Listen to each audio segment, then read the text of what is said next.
Hi there, let's take a look at some transitions in SeekBeak. So I've got 3 images uploaded here.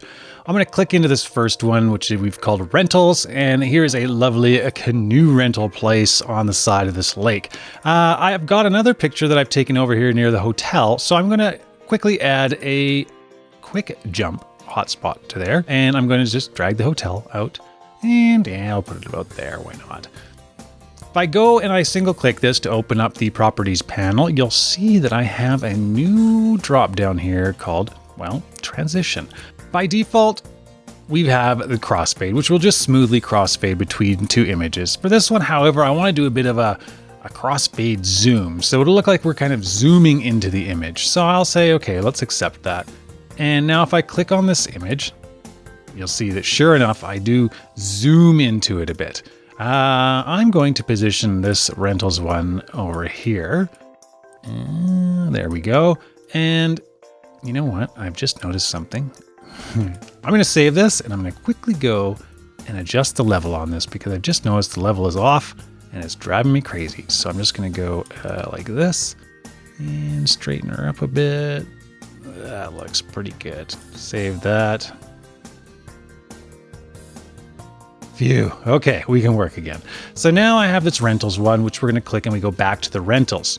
I'm going to click this and I'm going to say, okay, well, let's do, just for the heck of it, let's do a radial zoom. And I'm also going to manage the start point, which is where we're going to end up when we click that. So I'll say, set a custom view. And then, so here we are over here. I'm going to be zipping over to the rentals area. So we kind of want to be facing this area. So maybe I'll have us looking down a little bit on the rentals as our starting point. So I'll click save. And remember, we've got the radial zoom selected. So now I can click rentals. Whoosh, there we go. We have teleported via radial zoom into the canoe rental area. These transitions are available for any jump to snap hotspot or snap type hotspot. I'm going to open up properties. And if I open up the preferences, you'll see there's a new area called transitions. And this is going to allow me to set a default transition. So any hotspot that I create within this snap will be set to, let's say, a left to right one.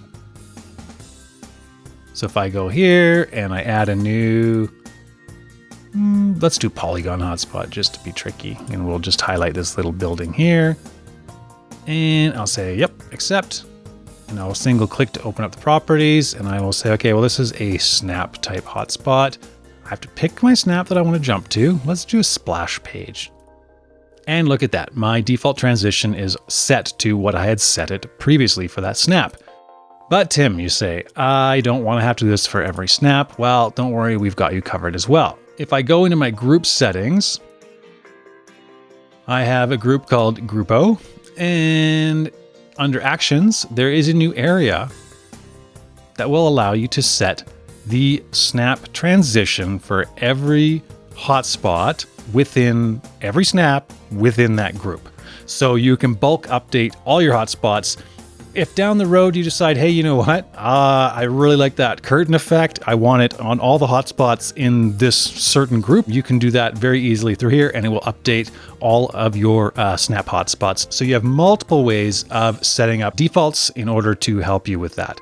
So clicking back to my snaps page here, there's also within your default preferences, the personal default snap preferences, you also get this transition. And now remember, this is your personal snap preferences. So anything you set here will be applied to every single snap that you create as the default. So if you want every snap hotspot that you create to have a radial zoom transition, you would save this as your default preference, and that would be applied to every snap hotspot you make. So if I say yes, save my default preferences, and I go, let's say to the splash page here, and I'm going to just create another quick jump hotspot because it's nice and easy over to the hotel. We'll just put it above it there. And I edit this. You'll see, lo and behold, it is already set to radial zoom. So I can now click OK, click that, and voila, whoosh, we are radial zoomed into the hotel. So that is some of the many ways that you can use the new default transitions within SeekBeak.